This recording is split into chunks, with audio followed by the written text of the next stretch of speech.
Insya Allah didahulukan deh bulan depan ya. Tanda-tanda jodoh sebetulnya gini, ini Bapak pengen cari jodoh. Cari jodoh itu adalah dengan Allah dulu, jangan mendahului Allah. Makanya akan tersesat kalau orang buru-buru mencintai, belum istikharah dan belum resmi yang halal. Kalau sudah terlanjur mencintai, itu namanya menyerusak hatinya sendiri. Sebab kalau sudah orang terlanjur senang, tidak bisa memilih lagi. Biarpun dikasih 1000 pilihan, hanya dia saja, dia saja. Dikasih lagi yang lebih bagus, no, dia saja. Itu namanya apa? Dunia seluas daun kelor, gula Jawa rasa coklat.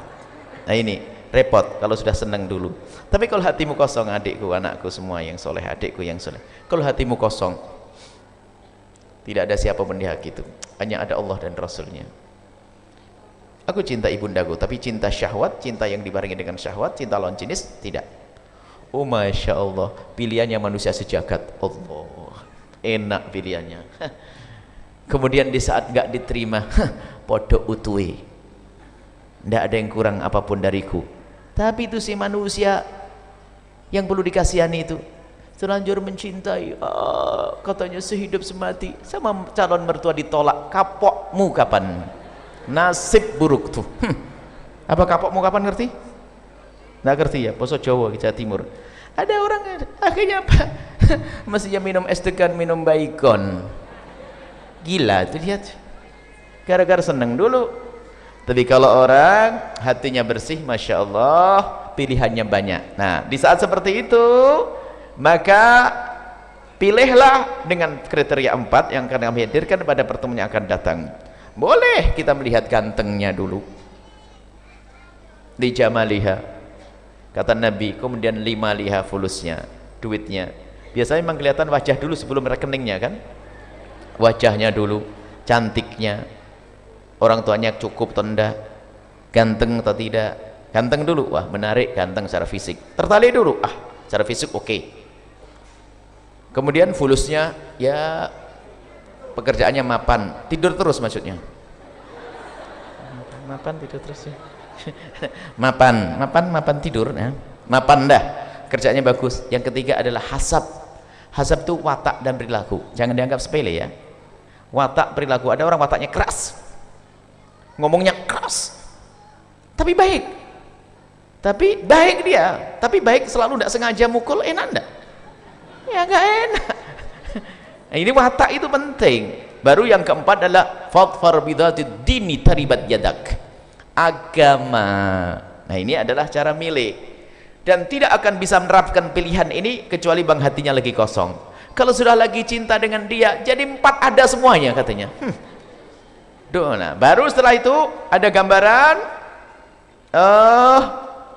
itu laki-laki baik. Jangan ragu urusanmu dengan Allah. Cara yang terhormat, nggak apa-apa sebagai saya. Jadilah seperti Sayyidah Khadijah, jangan nunggu dilamar. Kalau dilamar nggak berani datang kepada kamu nanti. Sayyidah Khadijah orang cerdas, ada laki-laki soleh, namanya Muhammad bin Abdullah. Dicek dulu kebenarannya, dia baik enggak? Nyuruh Maisarah, coba ikatan kerja dengan dia. Orang itu, saya kasih dagangan, pergi ke Syam.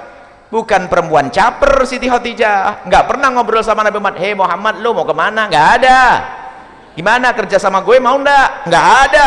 Sayyidah Khadijah nyuruh orang lain, suruh nemeni, coba kita ikatan kerja dengan Muhammad. Transaksi. Siti Khadijah bisnis, seorang perempuan pebisnis yang hebat. Pergilah Nabi Muhammad. Setelah pergi ditemani utusan dari Sayyidah Khadijah. Di sepanjang perjalanan suruh ngamati nih, jujur, nggak pernah bohong, tutur katanya lembut, penuh berkah, kuat, dagangan jadi berhasil, beruntung. Berita ini nyampe kepada Siti Khadijah. Lagi itu loh, kalau pengen tahu seseorang jangan WA-an, dibohongi nanti.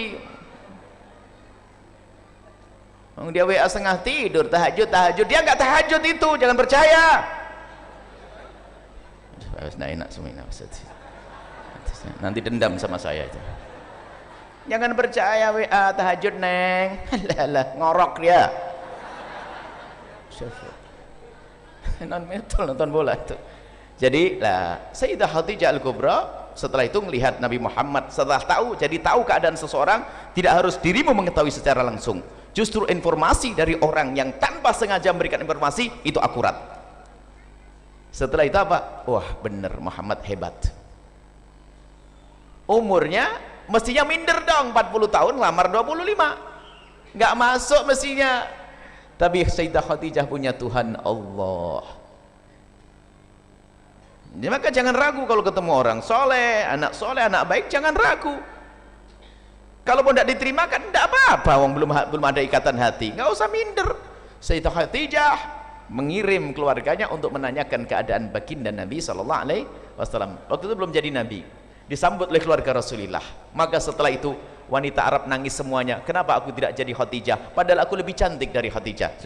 Salahnya sendiri, terlambat, ya kan?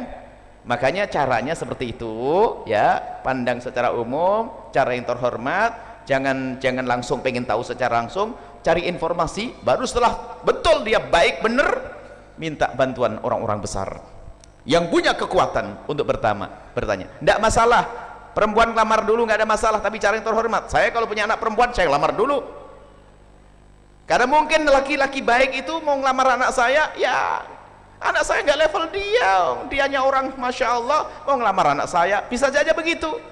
Atau sebaliknya, dia nggak berani, oh ini anaknya guru saya misalnya, atau anaknya nus saya, bisa saja nggak berani, ya kapan bisa bertemu. Makanya saya akan lamar, saya akan niru Sayyidina Umar bin Khattab. Nah kayak ini, makanya agak panjang ceritanya karena kelihatannya buru-buru ya. Insya Allah dapat soleh habis ini.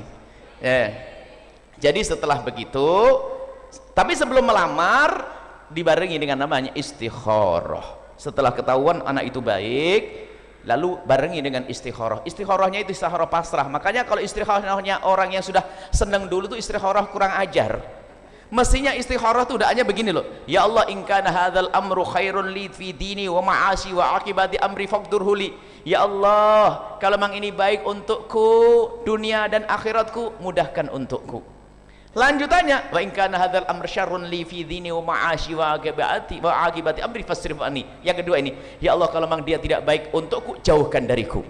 Itu istikharah. Tapi istikharahnya yang lagi gandrung itu begini, ya Allah kalau memang dia baik untukku jadikan, kalau tidak baik untukku jadikan baik untukku. Kurang ajar ini, maksa. Mana istikharah begitu? Istikharah itu pasrah. Kalau memang dia tidak baik untukku, berani mengatakan jauhkan dariku ya Allah. Nah, kalau sudah melakukan sholat istikharah 2 rakaat, bolehlah besok membuat proses. Dalam proses ini jawaban istikharah. Kalau ternyata memang diridhoi oleh Allah, akan dimudahkan. Kalau tidak, itu jawaban istikharah. Berarti memang nggak baik buat saya. Nggak kecewa. Masih banyak sejuta lagi laki-laki. Kenapa saya pusing? Tapi itu nasib buruk orang yang itulah kena panah asmara alias jatuh cinta. Hanya dia saja. Dia saja. Dia saja. Sudah begitu, ditinggal nikah. Nasib.